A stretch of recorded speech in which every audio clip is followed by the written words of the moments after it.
तो पिछले वीडियो में हम लोगों ने देखा था कि गांधी जी किससे किससे प्रभावित हुए, उसमें हम लोगों ने 7 सोर्सेस देखे थे।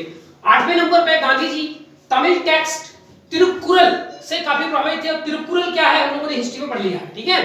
9वें नंबर पे विलियम सॉल्टर नामक एक फिलोसोफर थे जिन्होंने एक किताब लिखी थी एथिकल रिलीजन। यहां से भी उनको धर्म की काफी समझ जो है वो डेवलप होती है। 10वें नंबर पे स्वामी नारायण सेक्ट। ऐसा माना जाता है कि स्वामी नारायण सेक्ट ये जैनों का एक सेक्ट है जो गुजरात में चलता था, तो इससे भी काफी ज्यादा प्रभावित थे। श्रीमद राजचंद्र ये इनके स्पिरिचुअल गुरु थे, जैन संत थे, ठीक है। इनसे उन्होंने काफी कुछ सीखना है अपने जीवन में। 12वें नंबर पे चिश्ती और सूफीज्म। सूफी संतों की जो चिश्ती सिलसिला थी उनसे भी गांधी जी काफी प्रभावित थे और बहुत कुछ सिद्धांत गांधी जी ने इनसे सीखा है। मैजीनी, जी मैजीनी इटालियन पॉलिटिशियन, इटली के ये राजनीतिज्ञ थे जिन्होंने इटली का एकत्रीकरण किया था, यूनिफिकेशन किया था, ठीक है। उनके सिद्धांतों से भी गांधी जी काफी प्रभावित थे। एडवर्ड कारपेंटर ये एक यूटोपियन सोशलिस्ट थे और पीएसआईआर में हम इससे पहले पढ़ चुके हैं यूरोपियन सोशलिस्ट किसको कहते हैं। और सर हेनरी मैन ये एक ब्रिटिश ज्यूरिस्ट थे। तो इतने लोगों से, अच्छा और भी 2-4 होंगे, लेकिन these were the most important figures from which Gandhi influenced. Is it clear? अब इन्फ्लुएंस टू, इतने से प्रभावित हुए, किनको किनको गांधी ने प्रभावित किया, ठीक है। तो एक तो civil movements in 12 countries, Gandhi ji के सिद्धांतों पर चलकर दुनिया के 12 देशों में भारत जैसी जो स्वतंत्रता आंदोलन चली वैसे ही इन 12 देशों में लड़ा गया, ठीक है। जैसे कि साउथ अफ्रीका होगा, श्रीलंका हो गया, और फिर बांग्लादेश में भी आगे चल करके पोलैंड में, ठीक है। ऐसे कई देशों में गांधी जी के प्रभावों का काफी ज्यादा, साउथ अफ्रीका जैसे हो गए, बहुत ज्यादा प्रभाव रहा है। मार्टिन लूथर किंग ये एक ब्रिटिश व्यक्ति थे, ब्रिटिश फिलोसोफर थे, ब्रिटिश सिविल राइट के एक बहुत बड़े लीडर थे और इन्होंने जो अपार्थाइड की पॉलिसी होती है, कालेपन, उससे खिलाफ इन्होंने लड़ाई लड़ी और काले लोगों को अधिकार दिलाने में काफी महत्वपूर्ण भूमिका निभाया। और ये अपने आप को सच्चे अर्थों में गांधी अपने आप को मानते थे, ठीक है। अभी आपको याद रखना है बराक ओबामा भी अपने आप को गांधीवादी मानते थे, ठीक है। तो इस लिस्ट में मैंने उनका नाम नहीं लिखा हूं, आपको ध्यान रखना है। अमेरिकन राष्ट्रपति बराक ओबामा, ठीक है। नेल्सन मंडेला अमेरिका के पहले राष्ट्रपति जिन्होंने वहां के स्वतंत्रता आंदोलन की लड़ाई लड़ी, नेल्सन मंडेला अपने आप को पक्के गांधीवादी मानते थे, ठीक है। तो जितने इन्फ्लुएंस टू का मतलब है कि दे वर द गांधीयंस। गांधीयंस किसको कहते हैं? जो गांधी की फिलॉसफी को मानते हैं। तो ये सब गांधी की फिलॉसफी को मानते हैं, गांधी जी को मानते हैं। चौथे नंबर पे हरमन कालेनबाख। हरमन कालेनबाख के बारे में स्टोरी हम आगे पढ़ेंगे। ये साउथ अफ्रीका में गांधी जी से मिले थे और उनके परम मित्र बन गए थे। लेक वॉलेसा, लेक वॉलेसा पोलैंड के एक डेमोक्रेटिक पॉलिटिशियन थे और ये गांधी जी की पदचिन्हों पर चल करके पोलैंड को इन्होंने आजादी दिलाई थी। हेनरी फोर्ड, जो फोर्ड गाड़ी आती है, ब्रिटेन के बहुत बड़े उद्योगपति, ऑटोमोबाइल किंग हेनरी फोर्ड, ये गांधी जी से बहुत प्रभावित हुए थे और यहां तक कि गांधी जी ने इनको एक चरखा भेजा था तो ये चरखा भी अपने इंग्लैंड में बैठकर चलाया करते थे, बहुत ज्यादा प्रभावित। स्टीव जॉब्स, एप्पल इंक के फाउंडर स्टीव जॉब्स, ये इतने प्रभावित थे कि गांधी जी जैसे चश्मा तक लगाते थे, ठीक है।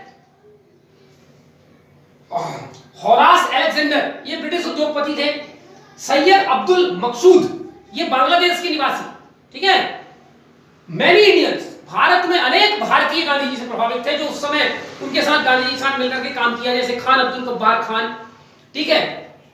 और उसके बाद जवाहरलाल नेहरू, इसके बाद सरदार पटेल और सी राजगोपालाचारी, ऐसे जितने भी हम आगे नाम पढ़ेंगे इंडियन हिस्ट्री में वो सब देखेंगे। तो बहुत सारे भारतीय लोग गांधी जी से शुरू में तो नहीं, लेकिन बाद में गांधी जी से बहुत ज्यादा प्रभावित हुए।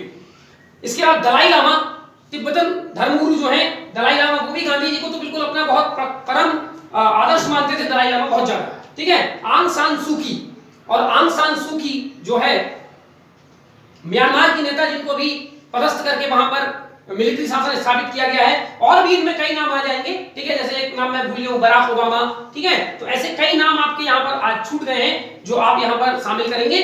तो ये कुछ लेकिन बड़े फिगर हैं देश दुनिया के जो गांधी जी से प्रभावित थे, ठीक है, और अपने आप को सच्चे गांधीवादी मानते थे। Gandhi wrote letters to, Gandhi ji ने अनेक लोगों को चिट्ठी भी लिखी, ठीक है, जिसमें वो अपने विचारों का आदान प्रदान, किसी को कुछ बताना, किसी से कुछ पूछना, ये तमाम बातें उन चिट्ठियों में पाई जाती थी। एक थे लियो टॉलस्टॉय जिनकी कहानी हम पहले पढ़ चुके, दूसरे हिटलर। हिटलर को उन्होंने द्वितीय विश्व युद्ध की ठीक पहले चिट्ठी लिखी थी कि भैया ये युद्ध छोड़ दो और युद्ध की नीति ठीक नहीं है, अहिंसा की नीति अपनाओ। लेकिन हिटलर ने वापस कोई जवाब गांधी जी को नहीं दिया था। उसमें गांधी जी ने चिट्ठी की शुरुआत की थी, माय डियर फ्रेंड हिटलर, और पूरा नाम एडोल्फ हिटलर, ठीक है। तो मित्र रूप के रूप से संबोधित करके चिट्ठी लिखी गई थी। अल्बर्ट आइंस्टाइन को भी इन्होंने चिट्ठी लिखी थी। और रविंद्रनाथ टैगोर तो अल्बर्ट आइंस्टाइन के साथ मिलकर के और धर्म और रिलीजन के विषय में काफी गहरी इन लोगों की वार्ता होती थी, ठीक है। हेनरी फोर्ड को भी इन्होंने चिट्ठी लिखी। और चार्ली चैपलिन, वो कॉमेडियन थे जो, ठीक है, उनको। तो 5 बड़े महत्वपूर्ण फिगर जिनको गांधी जी ने चिट्ठी लिखी। नोट्स, कुछ महत्वपूर्ण जानकारी हम देखते हैं। Gandhi went London in 1888 on the advice of a Gujarati ब्राह्मण इन मावजी दवे जोशी, ठीक है। गांधी जी के पिताजी की मृत्यु हो गई थी 88 में ही। अब उसके बाद इनको आगे की पढ़ाई करनी थी, ठीक है। ये सामलदास कॉलेज से गुजरात में पढ़ाई किया 12वीं तक। उसके बाद इनको आगे जाना था। 18 वर्ष की उम्र में ये लंदन चले गए। तो इनको किसने प्रेरित किया? एक गुजराती ब्राह्मण थे मावजी दवे जोशी, जिन्होंने इनको प्रेरित किया कि आप जो है लंदन जाकर के और लॉ की पढ़ाई करो। और इनके भाई जो थे लक्ष्मण दास, उन्होंने इनकी मदद की थी। Gandhi joined university college of London. Gandhi ने लंदन में कहां पर जाके पढ़ाई किया? यूनिवर्सिटी कॉलेज ऑफ लंदन में पढ़ाई की। और यहां पर उन्होंने क्या पढ़ा? स्टडी ज्यूरिस्प्रूडेंस, न्याय संहिता, माने वही लॉ पढ़ा। लॉ में भी कई ब्रांचेस हैं, तो उनमें से इन्होंने ज्यूरिस्प्रूडेंस माने न्याय संहिता की किताब को पढ़ाई की। एंड बिकम बैरिस्टर इन 1891, यानी 3 साल लंदन में रहे, 3 साल में बैरिस्टर बन गए, ठीक है। अब ये होमवर्क में ऑलरेडी आपको पहले दे चुका हूं कि बैरिस्टर एडवोकेट में और लॉयर में ये तमाम शब्दों में क्या अंतर है, आप इसको देख लीजिएगा, ठीक है। अच्छा, in India he start practice eight Bombay. अब ये इंडिया लौट के आ गए 1891 में ही, और भारत में आके बॉम्बे हाई कोर्ट में अपनी लॉ की प्रैक्टिस करनी शुरू हो गई। लेकिन ये बहुत ज्यादा साई नेचर के थे, बहुत ज्यादा इनको अंडरस्टैंडिंग नहीं थी, और ये जो है क्रॉस एग्जामिनेशन वगैरह ठीक ढंग से नहीं कर पाते थे, इसलिए घर में बैठ गए। अल्टीमेटली 1893 में इनको एक मौका मिला। गुजरात के एक शिपिंग बिजनेस करने वाले एक व्यक्ति थे जिनका नाम था दादा अब्दुल्ला। दादा अब्दुल्ला के कजिन, वो भी शिपिंग इंडस्ट्री में काम करते थे। उनके ऊपर कोई कानूनी दिक्कत आ गई साउथ अफ्रीका में, और उस समय साउथ अफ्रीका भी ब्रिटेन का गुलाम था और इंडिया भी ब्रिटेन का गुलाम था, ठीक है। तो इस केस को लड़ने के लिए दादा अब्दुल्ला ने, जो कि उनके कजिन का केस था, गांधी जी को चिट्ठी लिख करके बुलवाया। और गांधी जी 1893 में जहाज पकड़ करके पहुंच गए कहां? साउथ अफ्रीका से जो है वो उतरे कहां पर? पिट्स जो है प्रिटोरिया, ठीक है, या जोहानिसबर्ग में उतरे थे, ठीक है। चलिए, ठीक है। अब जहां पर ये दादा अब्दुल्ला रहते थे, उनको गांधी जी को आगे वहां से जाना था। तो वो ट्रेन में बैठे फर्स्ट क्लास की टिकट लेकर के, ये सारी घटना आप लोग जानते हैं, ठीक है। तो ये गुजराती मुस्लिम ट्रेडर थे जो कि शिपिंग बिजनेस का काम करते थे, दादा अब्दुल्ला। उनके बुलावे पर गांधी जी वहां पर गए थे, ठीक। अब आगे की स्टोरी हम लोग आगे समझते हैं। गांधी जी लंदन में 1888 से 1991 तक रहे। 88 में गए, लॉ की पढ़ाई की, ज्यूरिस्प्रूडेंस की पढ़ाई की, ठीक है। और वहां पर कई जो वहां के उस समय के जो थिंकर थे, उनसे वो प्रभावित हुए, जैसे थूरो से प्रभावित हुए, सॉल्ट से प्रभावित हुए, ठीक है। और उनके विचारों से प्रभावित हुआ। लंदन वेजिटेरियन सोसाइटी स्थापित किया। कभी भी उन्होंने वहां पर मांस, मदिरा, इवन वहां पर डांसिंग का कल्चर हुआ करता था, पब वगैरह चलते थे। गांधी जी ने कभी भी इन चीजों में पार्टिसिपेट नहीं किया, और यहां तक कि बहुत साधारण जीवन इन्होंने जिया। यहां तक कि कहते हैं कि अपनी दाढ़ी तो खैर हर कोई अपना बना लेता है, ये अपना बाल भी खुद बनाते थे, अपना जूता पॉलिश करते थे, ठीक है। बहुत सात्विक ढंग से रह करके इन्होंने यहाँ पर पढ़ाई की। तो ये छोटा सा एक जानकारी लंदन में इन्होंने जो किया, ठीक है। गांधी इन साउथ अफ्रीका, दक्षिण अफ्रीका में गांधी 1893 में 1915 तक रहे, लगभग 21 साल, ठीक है, 21-22 साल के आसपास, ठीक है। रीच्ड ऑन अप्रैल 1893, ये कब पहुंच गए? 1893 अप्रैल में ये साउथ अफ्रीका पहुंच गए। अब गए क्यों थे, मैं ऊपर की कहानी सुना चुका हूं, ठीक है। जब ये वहां पहुंचे तो इन्होंने अनेक प्रकार की डिस्क्रिमिनेशन, इनको खुद को अनेक प्रकार के भेदभाव झेलने पड़े, और फिर रहते रहते इनको पता चला कि यहां पर रहने वाले भारतीयों को भी कई प्रकार के भेदभाव झेलने पड़ते हैं, ठीक है। तो हालांकि 1894 में गांधी जी ने यहाँ का केस निपटा दिया और उसकी केस में जीत भी हो गई, और यहीं से गांधी जी बैरिस्टर के रूप में पॉपुलर हुए। लेकिन 1894 में ही वहां भारतीयों के खिलाफ होने वाले भेदभाव के खिलाफ उन्होंने लड़ाई लड़ने का संकल्प लिया, और गांधी जी ने अपनी राजनीतिक लड़ाई की जो भूमि है वो दक्षिण अफ्रीका को बनाया। तो उन्होंने कौन कौन से डिस्क्रिमिनेशन झेले गांधी जी ने? एक तो रेशियल डिस्क्रिमिनेशन।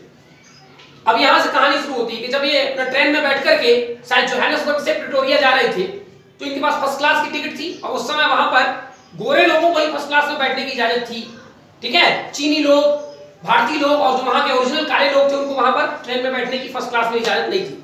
ठीक है। तो वहां पर एक प्लेटफॉर्म है जिसका नाम है Peter Maritzburg railway station.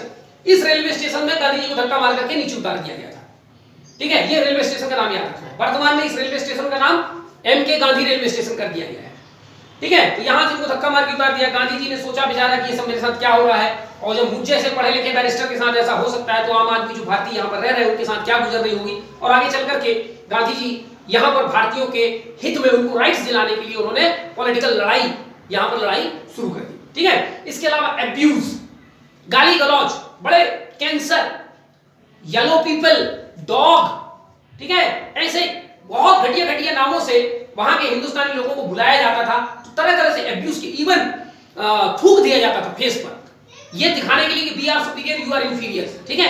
Dog से कंपैरिजन किया जाता था। पब्लिक प्लेसेस में, रेस्टोरेंट में, अच्छे जगहों पर इंडियंस और डॉग्स आर नॉट अलाउड ऐसा लिखा रहता था। ये तमाम भेदभाव गांधी जी ने वहां पर देखा।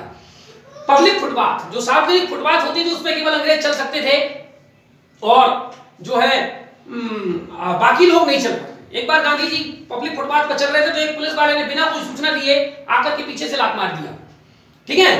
तो ही किक्ड, ठीक है, गांधी जी फॉलन डाउन। तो ये सब गांधी जी को सोचने पर मजबूर किया। डरबन के एक पुलिस वाले ने जबरन बोला कि तुम अपना ये जो टर्बन कोट जैसा बड़ा लंबा चौका सा पहने हुए उसको उतारो, you can't deserve to wear it. तो ऐसे तमाम भेदभाव गांधी जी ने वहां पर झेला। और उसके बाद गांधी जी ने 1894 में ये निर्णय लिया कि अब मैं यहीं रह करके भारतीयों के लिए लड़ाई लड़ूंगा। तो 1894 में होता क्या है कि वहां पर जो भारतीय लोग रहते हैं उनको वोटिंग राइट नहीं थी। तो गांधी जी उस समय नटाल में रहते थे। आप दक्षिण अफ्रीका का नक्शा देखिए, नटाल जो है ऑरेंज फ्री स्टेट, ये सारे वहां पर उसके जो प्रांत थे आज के समय में, तो वहां पर भारतीय लोगों को वोटिंग राइट नहीं मिलता था। तो 1894 में गांधी जी ने भारतीयों को वोटिंग राइट दिलाने के लिए वहां पर आंदोलन शुरू किया। और इसी आंदोलन के दौरान पहली बार गांधी जो है भारतीय लोगों के, वहां जो रहने वाले भारतीय हैं उनकी नजर में आए, अटेंशन पाया, ठीक है। उसके बाद गांधी ने नाटाल इंडियन कांग्रेस, भारतीयों के हक में लड़ाई लड़ने के लिए उन्होंने एक संस्था का स्थापित किया जिसका नाम है नाटाल इंडियन कांग्रेस। इसके बाद 1897 में जब गांधी जी प्रिटोरिया गए तो कुछ गोरे लोगों ने इन पर हमला कर दिया, मॉब अटैक एट प्रिटोरिया, ठीक है। कहा जाता है वहां की जो सुपरिटेंडेंट ऑफ पुलिस है उनकी वाइफ को कुछ जानकारी लग गई थी, उस हिसाब से उन्होंने गांधी जी को वहां से भगाने में बड़ी मदद की थी, ठीक है। उसके बाद 1903 में गांधी ने अपना इंडियन ओपिनियन नामक अखबार वहां से प्रकाशित किया और उसमें भारतीयों के साथ जो दुर्दशा हो रही थी उनको उन्होंने लिखना शुरू किया। 1906 में वहां पर दो युद्ध हुए, ठीक है। एक तो बोर वार, BOER बोर, और एक था जुलू वॉर। जुलू वहां के रहने वाले ट्राइबल्स लोग थे और बोर दक्षिण अफ्रीका में रहने वाले डच फार्मर्स थे। तो वहां पर अंग्रेजों के खिलाफ सबके साथ भेदभाव होता था, ठीक है। तो ये दो युद्ध थे। इन्हीं युद्धों के दौरान गांधी जी ने वहां पर नाटाल इंडियन एम्बुलेंस कॉर्प्स नामक एक संस्था की स्थापना की। इसका काम क्या था, ये स्ट्रेच बियरर्स वॉलंटियर्स लोग थे, 1100 वॉलंटियर्स जो इंडियंस थे। इस युद्ध में जो भी हताहत हो जाते थे, मारे जाते थे, चाहे वो अंग्रेज मारे जाएं या जो वहां के जो युद्ध दूसरे पक्ष के लड़ रहे हैं, चाहे बोर या जुलू मारे जाएं, उनको स्ट्रेचर में ले जाकर के और उनकी बाकायदा ट्रीटमेंट वगैरह किया जाता था। ये काम गांधी जी ने किया। और ये काम गांधी जी को करने की जरूरत इसलिए पड़ी क्योंकि अंग्रेज लोग ये समझते थे कि इंडियंस लोग कायर हैं और ये युद्ध जैसे कार्यों में भाग नहीं ले सकते। ये दिखाने के लिए गांधी ने ये इंडियन ने जो है नाटाल एम्बुलेंस कॉर्प्स बनाया और खुद भी ब्रिटिश ट्रूप्स के साथ 1100 लोगों को, अपने लोगों को शामिल किया और बोला कि ब्रिटिश के साथ मिलकर के लड़ाई लड़ो, ठीक है। इस युद्ध में हालांकि अंग्रेजों की जीत होती है और गांधी को अवार्ड भी दिया जाता है कि तुम एक तो तुमने हमारा सपोर्ट किया, दूसरे ये बीमार लोगों की मदद की, तो गांधी जी को यहाँ पर अवार्ड दिया जाता है, ठीक है। आगे चलकर के 1906 में प्रिटोरिया में एक कानून बना दिया जाता है जिसको बोलते हैं रजिस्ट्रेशन एक्ट। इस एक्ट में यह कहा जाता था कि दक्षिण अफ्रीका में रहने वाले जितने इंडियन और चीनी लोग हैं उनको अपने जेब में एक आइडेंटिटी कार्ड रखनी पड़ेगी। तो सबसे पहली दिक्कत यह है कि उस आइडेंटिटी कार्ड को बनवाना, रजिस्ट्रेशन करवाना पड़ेगा कि आप यहाँ रह रहे हैं, आपका नाम पता, इतने साल से रह रहे हैं, तमाम जानकारी, ठीक है। और फिर जब कभी भी आपसे बोला जाएगा कि दिखाओ तो एट प्रेजेंट आपको दिखाना पड़ेगा और यदि वो डॉक्यूमेंट नहीं हुआ तो आपको पनिश किया जाएगा। इस एक्ट का विरोध ये केवल चीनी और भारतीयों के लिए था, इसलिए गांधी जी ने इसका विरोध किया कि ये यूनिवर्सल लॉ नहीं है, इसलिए उसको नहीं मानेंगे। और इसी दौरान गांधी जी ने पहली बार सत्याग्रह का प्रयोग किया। तो गांधी जी ने सत्याग्रह का प्रयोग दक्षिण अफ्रीका में किया, भारत में नहीं, वो भी रजिस्ट्रेशन एक्ट का विरोध करने के दौरान, ठीक है। पहली बार फॉट अगेंस्ट अपार्थीड 1906 से ही गांधी जी ने अपार्थीड माने रंग भेद की नीति, दक्षिण अफ्रीका में रंग भेद या नस्ल भेद की नीति चलती थी, जिसमें गोरे लोगों को सुपीरियर और काले लोगों को इंफीरियर माना जाता था। ठीक है, शुरू में गांधी जी केवल भारतीयों के हक में लड़ाई लड़ते थे और वहां के जो ओरिजिनल काले लोग थे उनके हक में लड़ाई नहीं लड़ते थे। लेकिन इसी घटना के बाद गांधी जी का थोड़ा सा मन पिघला और उन्होंने वहां के ओरिजिनल काले लोगों के हक में भी लड़ाई लड़ना शुरू किया। और वहां पर सबसे बड़ी समस्या थी अपार्थीड, नस्ल भेद या रंग भेद, और गांधी ने उसके खिलाफ भी लड़ाई लड़नी यहां पर शुरू की और इसमें गांधी जी को काफी सफलता मिली। और इसके बाद गांधी ने सारे लोगों को, इंडियन लोगों को इकट्ठा किया, सारे रजिस्ट्रेशन जिन्होंने बनवाया था उसको जलाया, विरोध प्रदर्शन किया, तमाम चीजें, और गांधी जी को सफलता मिली और यहीं से गांधी जी एक लीडर के रूप में उभरे और दुनिया भर में गांधी की ख्याति धीरे धीरे फैलने लगी। ठीक है, 1910 में इन्होंने वहां पर रहने वाले भारतीय लोगों के लिए, जो कि भारतीयों के हक में लड़ाई लड़ते थे गांधी सिद्धांत पर चल करके, उनको गांधी ने कहा सत्याग्रही। तो उन सत्याग्रहियों के लिए गांधी जी ने एक फार्म हाउस बनवाया था जिसका नाम रखा गया था टॉलस्टॉय फार्म। ये जो टॉलस्टॉय फार्म है जोहानिसबर्ग से 20 किलोमीटर के आसपास बनाया गया था। ठीक है, और इसके लिए लैंड कहां से आया गांधी के पास? तो जो हरमन कालेनबाग था, ये उद्योगपति भी था, बड़ा अमीर आदमी था, इसने 1100 एकड़ का लैंड गांधी जी को दिया था और फिर इन दिनों ने मिलकर के यहाँ टॉलस्टॉय फार्म बनाया था। और हरमन कालेनबाग एक आर्किटेक्चर खुद में थे, तो उन्होंने इसका पूरा डिजाइन भी बनाया था। ठीक है, अगला अब हम देखेंगे बोर क्या है। तो bore Dutch speaking farmers lived in Transvaal and orange free state. South Africa के दो राज्य ट्रांसवाल और ऑरेंज फ्री स्टेट में रहते थे। कौन? ये बोर लोग। बोर लोग कौन थे? नीदरलैंड के लोग थे ये लोग, डच स्पीकिंग फार्मर्स थे। ठीक है, इनके साथ भी बड़ा भेदभाव होता था और अल्टीमेटली अंग्रेजों ने इसके खिलाफ 2 बार युद्ध लड़ाई लड़ी है। 2 बार युद्ध हुआ है, जो कि 1899 से 1902 तक चला है।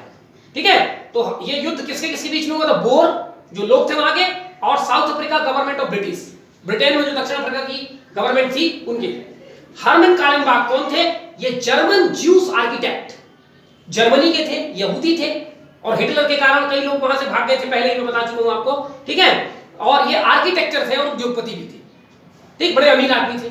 ठीक है, came into contact with Gandhi in 1904 and become soulmate. 1904 में ये गांधी के कांटेक्ट में आते हैं और उसके बाद ये इतने गहरे मित्र हो जाते हैं, ठीक है, कि बस एक जिसमें दो जान, ऐसी कुछ अंडरस्टैंडिंग गांधी और उनके बीच में रहती है। ठीक है, ये गांधी जी को फाइनेंशियली मदद भी करते हैं। ठीक है, और गांधी के बड़े भक्त बन जाते हैं, गांधी के सिद्धांतों को मानना शुरू करते हैं।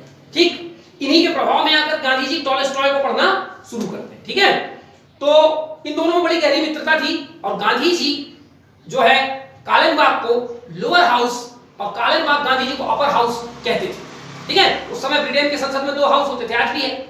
ठीक है, तो लोअर हाउस का मतलब बजट बनाने वाला और अपर हाउस का मतलब बजट को पारित करने वाला। ठीक है, तो गांधी जी बजट को पारित करते थे और ये बजट बनाते थे। ठीक है, कुल मिलाकर ऐसा। ठीक है, डिजाइन सत्याग्रह हाउस, गांधी जी जहां रहते थे ये दोनों एक साथ रहते थे, उस हाउस को बनाने का काम भी चूंकि आर्किटेक्ट थे उन्होंने बनाया था, उस जगह का नाम रखा गया था सत्याग्रह हाउस। ठीक है, तो ये गांधी जी का दक्षिण अफ्रीका में क्या रोल रहा है हमने यहां समझा। कुछ थोड़ी सी बातें और बाकी हैं, हम उसको भी देखेंगे। और फिर गांधी जी भारत में आते हैं, तो भारत में वो क्या क्या करते हैं वो मॉडर्न इंडियन हिस्ट्री में हम डिटेल से देखेंगे। लेकिन छोटी छोटी कुछ बातें मैं यहां पर बता करके और फिर नेक्स्ट वीडियो में हम लोग गांधी की जो थॉट है, विचारधारा है, उनको पढ़ना हम लोग शुरू करेंगे। ठीक है, धन्यवाद।